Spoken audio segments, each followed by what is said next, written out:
আপনি কি কখনো ভেবে দেখেছেন আমরা বা পৃথিবীর সাধারণ মানুষ কি চিন্তা ভাবনা করতাম? পৃথিবীতে ক্রমবর্ধমান তিনটা শক্তিধর রাষ্ট্র, একটা হচ্ছে যুক্তরাষ্ট্র, একটা হচ্ছে চায়না এবং একটা হচ্ছে রাশিয়া। এই শক্তিধর রাষ্ট্রের ধারে অন্য কোনো রাষ্ট্র মুখোমুখি দাঁড়াতে পারবে না। কিছু কয়েকটি রাষ্ট্র আছে, যেমন ফ্রান্স, কানাডা বলেন, জাপান বলেন, ইসরায়েল বলেন, এরা কিছুটা শক্তিশালী, তবে এই তিনটা শক্তির কাছে এরা কিছুই না। আমরা এটা চিন্তা করতাম, কিন্তু ইরানের যে উত্থান, নীরবে উত্থান, এটা কিন্তু আমাদের সবাইকে ভাবা এবং বিস্মিত করে। আপনি চিন্তা করুন, যুক্তরাষ্ট্র এবং ইসরায়েলের যৌথ হামলার বিপরীতে ইরান কিভাবে জবাব দিচ্ছে, এটা আমাদের ভাবনারও অতীত ছিল। ইরান আমাদের মতো মাঠে মাঠে আন্দোলন করে না, পথে একটা কিছু হইলেই রাজপথে নামে না। তারা ভিতরে নিজেকে শক্তিশালী করেছে এবং সেটা পৃথিবীর পরাধর শক্তিগুলোর চোখ ফাঁকি দিয়ে, কারণ সবসময় ইরানকে দাবিয়ে রাখার চেষ্টা করা হয়েছে। কিন্তু ইরান, আপনি পৃথিবীতে যে কোনো ইতিহাস, যে কোনো সাহিত্য, যে কোনো দর্শনে যাবেন, আপনি ইরানের কবি দার্শনিকদের নাম পাবেন। ইরানরা কিন্তু জ্ঞানে বিজ্ঞানে পূর্বে থেকেই এগিয়ে, কিন্তু তাদের বারবার দাবিয়ে রাখার চেষ্টা করা হয়েছে। এই জন্য তারা হয়তো পৃথিবীর বুকে সেভাবে দাঁড়াতে পারেনি। কিন্তু তারা চিন্তা করেছে যে আসলে আমরা যদি মানুষের অন্য দেশগুলোর মতো এভাবে খোলামেলাভাবে অস্ত্র পরীক্ষা করি বা অস্ত্র তৈরি করি, আমাদের আবার দাবিয়ে রাখা হবে।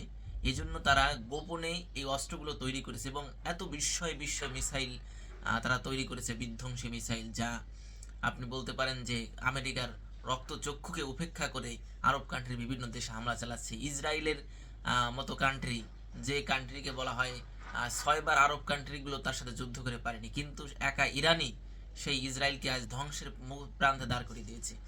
ইরানের কি অবস্থা? ইরানেও হামলা চলছে, সেটাও সত্য। ইরান কিন্তু মিসাইলগুলো, যে প্রতিরক্ষা ব্যবস্থা তাদের, সেটা কিন্তু অনেকটা শক্তিশালী করেছে। কারণ আগে যে মিসাইলগুলো অনায়াসে ইরানের মাটিতে ঢুকে আঘাত করতে, ইসরায়েলের বা যুক্তরাষ্ট্রের যে মিসাইলগুলো, সেটা কিন্তু তারা এখন শনাক্ত করে আকাশেই ধ্বংস করতে পারছে। এটা কিন্তু তাদের একটা বড় সাফল্য। এবং আপনারা জানেন যে শুধু ইসরায়েল এবং যুক্তরাষ্ট্র নয়, অনেক আরব কান্ট্রিও ইরানের বিপক্ষে অংশ নিয়েছে, বা অনেক আরব কান্ট্রিতে এই যে আমেরিকার যে বিভিন্ন সামরিক ঘাঁটি রয়েছে, এই ঘাঁটিগুলোতেও হামলা চালাচ্ছে ইরান। অর্থাৎ ইরান একযোগে আমেরিকা এবং ইসরায়েলের বিপক্ষে তো লড়ছেই, ওর সাথে সাথে আরব বা মধ্যপ্রাচ্যের যে ইসলামিক কান্ট্রিগুলো, যে জায়গায় যুক্তরাষ্ট্রের ঘাঁটি রয়েছে বা তারা যুক্তরাষ্ট্রকে সমর্থন করে, সেসব দেশে তারা হামলা চালাচ্ছে।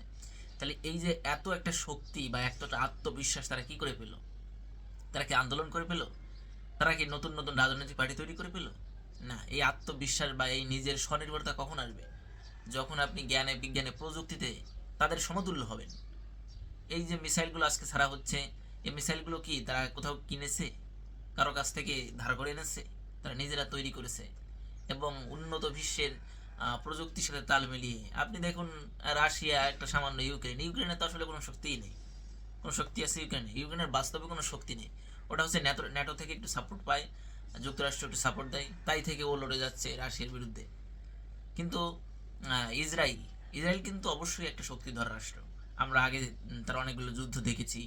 সে বিশেষ করে ফিলিস্তিনে যে হত্যাযজ্ঞ চালিয়েছে, যে ধ্বংসযজ্ঞ চালিয়েছে, অনেক মুসলিম কান্ট্রিতে ধ্বংসযজ্ঞ চালিয়েছে, এসব বিষয় আমরা দেখেছি, তার শক্তির পরীক্ষা আমরা দেখেছি।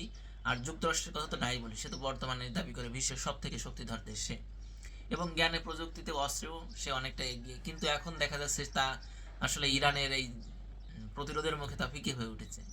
ইরানের যে প্রতিশোধ, এই আয়াতুল্লাহ আল খামেনির মৃত্যুতে যেভাবে গর্জে উঠেছে ইরান, তা আসলে মানুষকে বিস্ময় করে তুলছে। কারণ কেউ, আমি নিজেও এটা কল্পনা করিনি। হয়তো আমি ভেবেছিলাম ইরান জবাব দিচ্ছে ভালোই, কিন্তু 2-4 দিন জবাব দেওয়ার পর হয়তো তারা তাদের অস্ত্র ভান্ডার শেষ হয়ে যাবে বা তারা আসলে নিজেকে গুটিয়ে নিবে। কিন্তু না, আজ 7-8 দিন চলছে যুদ্ধ। এই 8 দিনের যুদ্ধে কিন্তু ইরান একবারও পিছু পা হয়নি, বরং প্রতিদিন পূর্বের দিনের থেকে তারা হামলা বাড়িয়েছে।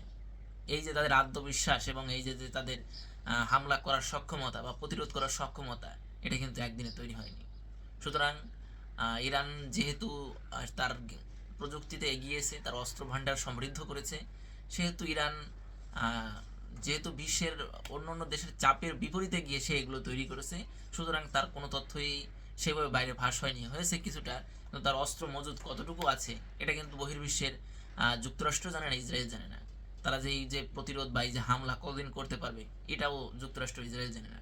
সুতরাং তাদের কপালেও এখন চিন্তার ভাঁজ পড়েছে, কারণ তাদের অস্ত্র ভাণ্ডারও প্রায় শেষ হয়ে এসেছে, কারণ ইতিমধ্যে তারা অনেক জায়গা যুদ্ধ করেছে, হামলা করেছে। সুতরাং এই যে যে হামলা প্রতিরোধ, অবশ্য যুদ্ধ থেকে কূটনৈতিক তৎপরতাই সব থেকে বেশি শ্রেয়, কারণ যুদ্ধ ধ্বংস, মৃত্যু, এছাড়া কিছুই আসলে আমাদের উপহার দেয় না। সুতরাং তারপরেও যখন অন্য একটা দেশ আমাদের নিজেদের উপর আক্রমণ করে বারবার, তখন তো আমাদের প্রতিরোধ বা আমাদের প্রতিশোধটা নেওয়া জরুরি। কারণ কেউ যদি আপনাকে একটা চড় দেয়, মহাত্মা গান্ধীর মতো আরেকটা কাল বাড়িয়ে দিয়ে মূর্খের মতো পরিচয় দিয়ে কোনো লাভ নেই। কেউ যদি আপনাকে একটা চড় দেয়, অবশ্যই তাকে একটা চড় দেওয়া উচিত। আর কেউ যদি আপনার সাথে ভালো ব্যবহার করে, আপনিও তার সাথে ভালো ব্যবহার করবেন, তার সাথে আহ, সুন্দর কথা বলবেন। সে যদি আপনার সাথে ভালোবাসা দেখায়, আপনিও ভালোবাসা দেখাবেন। সে যদি আপনার কাজে আসে, আপনার পাশে থাকে, আপনিও তার পাশে থাকবেন। কিন্তু সে যদি আপনার সর্বনাশ করে, আপনি কি বসে থাকবেন? অবশ্যই তার বিরুদ্ধে প্রতিরোধ এবং সেই সর্বনাশের প্রতিশোধ নেওয়া উচিত।